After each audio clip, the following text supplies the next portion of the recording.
ជំរាបសួរប្រិយមិត្តទស្សនិកជនជាទីមេត្រីស្វាគមន៍មកកាន់ការផ្សាយព័ត៌មានកីឡាប្រចាំថ្ងៃនៃព្រឹត្តិការណ៍ FIFA World Cup 2026ដែលកំពុងតែកើនកម្ដៅយ៉ាងខ្លាំងលើកចុងក្រោយដែលអេស្ប៉ាញបានឡើងទៅវគ្គពាក់កណ្ដាលផ្ដាច់ព្រ័ត្រគឺនៅឆ្នាំ2010ដែលជាឆ្នាំដែលពួកគេបានឈ្នះពានរង្វាន់នេះក្រុមអេស្ប៉ាញមិនសូវមានអនុស្សាវរីយ៍ល្អៗច្រើននៅព្រឹត្តិការណ៍ World Cup ទេចាប់តាំងពីឈ្នះពានរង្វាន់ជាលើកដំបូងនិងតែមួយគត់របស់ពួកគេនៅក្នុងឆ្នាំ2010ខណៈដែលការធ្លាក់ចេញពីវគ្គចែកពូជក្នុងឆ្នាំ2014ត្រូវបានបន្តដោយការធ្លាក់ចេញនៅក្នុងវគ្គ16ក្រុមចុងក្រោយជាបន្តបន្ទាប់ក្នុងឆ្នាំ2018និង2022 Mikel Merino បានក្លាយជាវីរបុរសអេស្ប៉ាញម្ដងទៀតខណៈពេលដែលកីឡាករបំរុងរូបនេះបានសុទ្ធបញ្ចូលទីនៅនាទី88ដើម្បីធ្វើឲ្យក្រុមបែលហ្សិកមានការភ្ញាក់ផ្អើលនិងបានកក់កៅអីមួយសម្រាប់ក្រុមរបស់គាត់ឡើងទៅក្នុងវគ្គពាក់កណ្ដាលផ្ដាច់ព្រ័ត្រនៃព្រឹត្តិការណ៍ FIFA World Cup 2026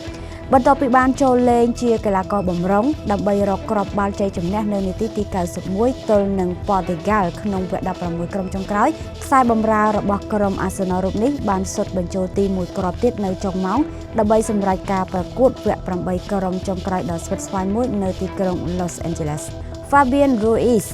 បានជួយឲ្យក្រុមអេស្ប៉ាញនាំមុខនៅនាទីទី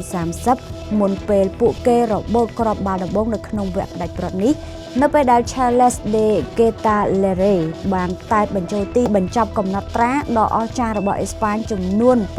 648នាទីដោយមិនរបូតគ្រាប់បាល់នៅព្រឹត្តិការណ៍ World Cup 2026អេស្ប៉ាញបានសម្រុកដ៏ល្អនៅផ្នែកខាងស្ដាំដោយ Pedro Porro បានបញ្ជូនបាល់ទៅវិញទៅមកជាមួយ Lamine Yamal មុនបញ្ជូនបាល់ចូលទៅកណ្ដាលឲ្យ Olmos ដែលជាការសុទ្ធលើកដំបូងរបស់គាត់តែត្រូវបាន Coulter រារាំងអ្នកចាំទីរបស់ Real Madrid បានស្រក់ទឹកភ្នែកនៅពេលដែលគាត់ជួបបញ្ហារបួសដែលមើលទៅដូចជាការរងរបួសសាច់ដុំហើយត្រូវចាក់ចេញពីទីលាននៅនាទីទី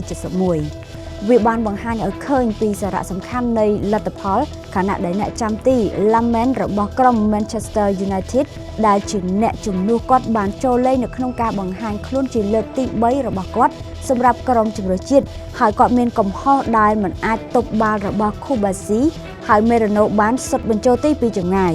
ខណៈពេលដែលយុទ្ធនាការរបស់ក្រុម Basic បានបញ្ចប់ដោយទុកសោកអេស្ប៉ាញនឹងត្រូវប្រឈមមុខនឹងបារាំងនៅក្នុងវគ្គពាក់កណ្ដាលផ្ដាច់ព្រ័ត្រ World Cup ជាលើកទី2របស់ពួកគេ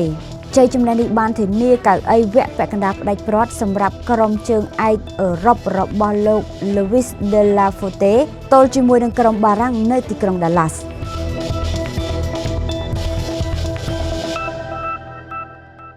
សូមអរគុណសម្រាប់ការតាមដានទស្សនានេះខ្ញុំនឹងបន្តអាប់ដេតចំនួនគ្រាប់បាល់និងសកម្មភាពការប្រកួតនិងលទ្ធផលនៅលើទីលានប្រកួតជាបន្តទៀតនៅថ្ងៃស្អែក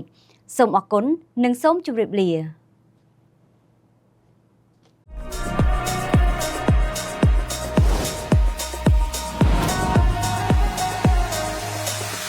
LTNG Sport វិសាលភាពនៃកីឡា